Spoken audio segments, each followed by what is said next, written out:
कार्तिक मास की कथा चकवा और चकवी की ये कहानी है जो कार्तिक मास में हम सभी सुनते हैं। एक नगरी के बाहर कुटिया बना के साधु रहा करते थे। उसी नगरी में एक प्रेम विवाहित जोड़ा रहता था जो हमेशा लड़ता झगड़ता रहता था।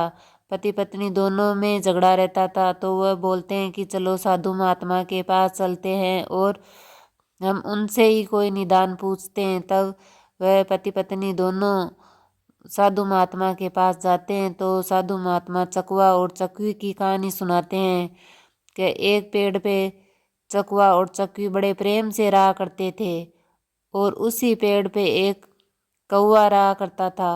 वह अपनी परिवार के साथ कौवा भी रहा करता था। वह रोज झगड़ा करता था, किसी न किसी बात पे रोज झगड़ा करता था। तब वह सोचता है कौवा कि चकवा चकवी में कितना प्रेम है।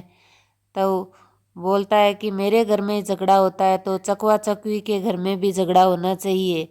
तो वह रोज जाता है, चकवी बहन तुम्हारा पति तो चकवा तो किसी और से प्रेम करता है, इसे कान भरता है। चकवी ध्यान नहीं देती है। फिर चकवे के पास जाता है तो चकवा भी ध्यान नहीं देता है।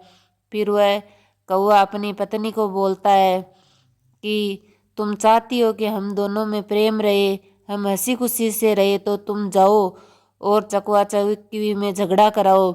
तो फिर वह कौवे की पत्नी चकवा और चकवी के कान भरने लग जाती है, आपस में उनको लड़ा देती है।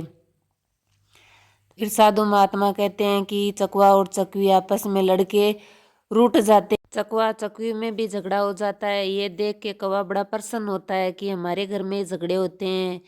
कौवा बोलता है मेरी पत्नी और मेरे परिवार में झगड़े होते हैं, अब तो चकवा और चकवी के भी घर में झगड़े होने लग गए। वो देख के बड़ा प्रसन्न होता है। तब साधु महात्मा बोलते हैं कि किसी दूसरे की बातों में बहकावे में न आए और उन पति पत्नियों को बोलते हैं कि किसी दूसरे की बात और बहकावे में न आए और अपना परिवार संजो के रखे। ये चकवा चकवी की ये कथा यही प्रेरणा देती है कि हम किसी दूसरे की बात का ध्यान न दे, इससे हमारे परिवार में झगड़े होते हैं।